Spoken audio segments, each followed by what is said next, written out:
4 حضرت علی رضی اللہ تعالیٰ عنہ، حضرت علی بن ابی طالب رضی اللہ عنہ حضرت محمد صلی اللہ علیہ وآلہ وسلم کے چچازاد بھائی اور چوتھے خلیفہ تھے۔ حضرت علی رضی اللہ عنہ حضرت محمد صلی اللہ علیہ وآلہ وسلم کے پہلے قریبی رشتہ دار تھے جنہوں نے اسلام قبول کیا۔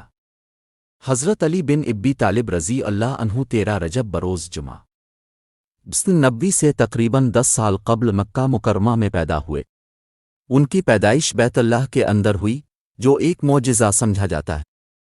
حضرت علی بن ابی طالب رضی اللہ عنہ کی شادی حضرت محمد صلی اللہ علیہ وآلہ وسلم کی بیٹی حضرت فاطمہ رضی اللہ عنہا سے ہوئی۔ ان کے 2 بیٹے حضرت حسن اور حضرت حسین رضی اللہ عنہم اور 2 بیٹیاں حضرت زینب اور حضرت ام کلثوم رضی اللہ عنہما تھیں۔ حضرت علی رضی اللہ عنہ نے بچپن میں اسلام قبول کیا اور وہ پہلے مسلمان بچوں میں شامل تھے۔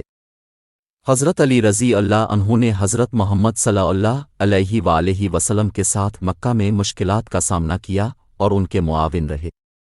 غزوہ بدر، حضرت علی رضی اللہ عنہ غزوہ بدر میں اہم کردار ادا کیا اور کفار کے ساتھ جنگ میں شجاعت کا مظاہرہ کیا۔ غزوہ خندق میں حضرت علی رضی اللہ عنہ نے بہادری کا مظاہرہ کیا اور معروف جنگجو عمرو بن عبد کو شکست دی۔ دور خلافت، حضرت عثمان بن عفان رضی اللہ عنہ کی شہادت کے بعد حضرت علی بن ابی طالب رضی اللہ عنہ کو 656 عیسوی میں خلیفہ منتخب کیا گیا۔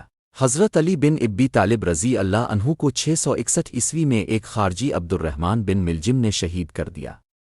انہیں کوفہ میں شہید کیا گیا اور نجف اشرف میں دفن کیا گیا۔ ویڈیو پسند آئی تو لائک کریں، اپنے فرینڈز اور فیملی کے ساتھ شیئر کریں اور میرے چینل کو سبسکرائب کریں۔